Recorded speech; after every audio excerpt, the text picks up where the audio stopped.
Jujur sih selama kuliah itu, waktu kuliah aku merasa aku akan menjadi dosen atau diplomat.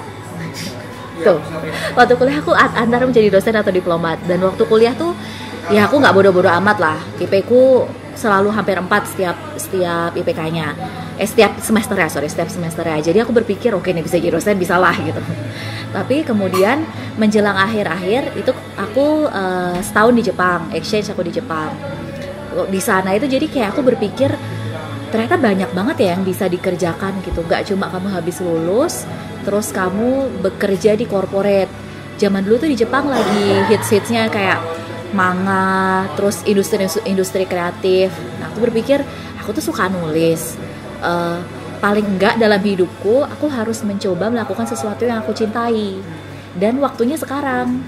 Sebelum aku nanti udah semakin tua, semakin banyak kewajiban yang harus aku tunaikan. Jadi kalaupun gagal waktu muda, itu aku masih punya waktu untuk mengejar ketertinggalan lah.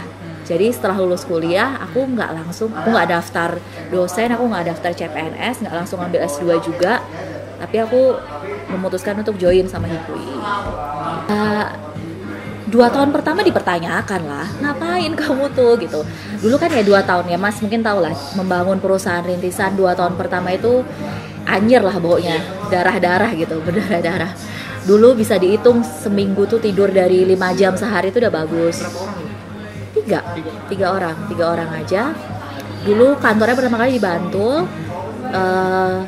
pertama kali dibangun belum ada internetnya, jadi masih nunggu beberapa minggu lah sampai ada internet.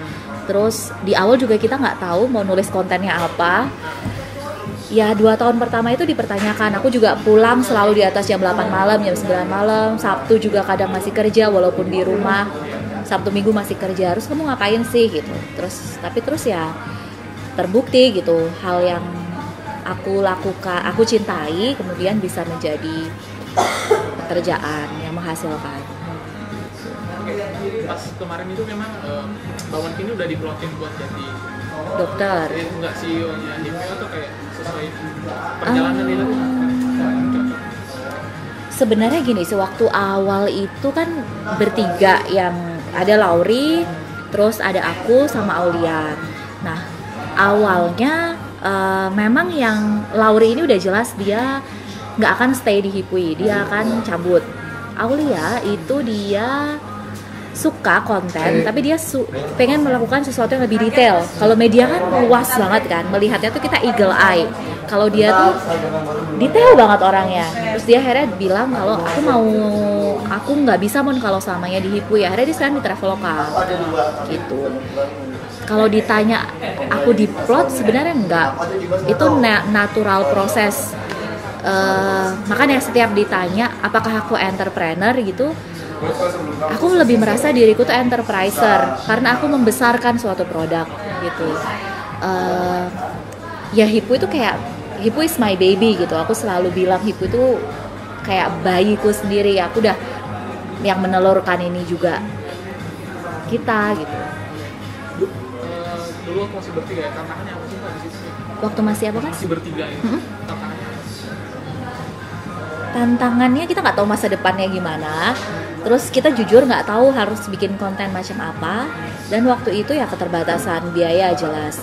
Kita nggak privilege banget yang bisa membakar uang jutaan gitu buat marketing.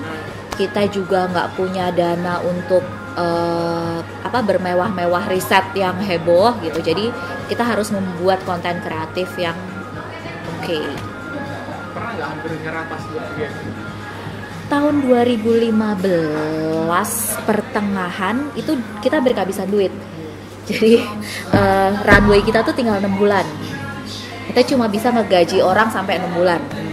Terus akhirnya waktu itu pilihannya antara kita harus naikin traffic untuk memperbanyak penghasilan atau menggunakan uang yang tersisa ini untuk sesuatu yang lain. Nah, tapi ya mungkin itu power of kepepet gitu ya.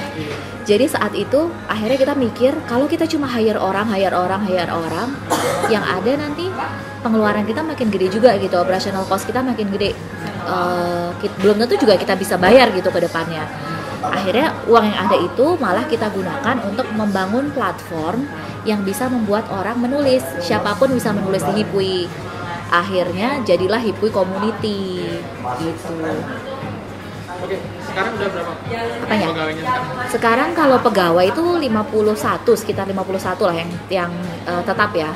Yang tetap 51-an. Terus kita juga punya kontributor 8.600 kontributor di seluruh Indonesia gitu. Itu manage 50 gimana Mbak? Yang pertama kali punya 20 orang itu gimana rasanya? Penambahan tim itu kan gradual ya. Pertama 3, terus aku ingat dulu nambah sekitar jadi 13, terus tambah 25. Terus tahun 2015 ketika kita hampir kehabisan uang itu, karena uangnya dipakai ya mau nggak mau aku nge-cut setengah pegawaiku. Itu kayak toughest decision, like itu kayak keputusan terberat yang pernah aku ambil seumur hidup. Di usia berapa ya waktu itu? 2015 berarti aku 26 tahun. Aku harus memecat orang-orang yang aku percaya bisa berkembang, tapi waktu itu yang di antara yang lain mereka memang paling tidak perform gitu. Jadi ya udah mereka aku kasih waktu, aku kasih sebulan ya untuk naikin performa. Kalau nggak bisa ya sorry.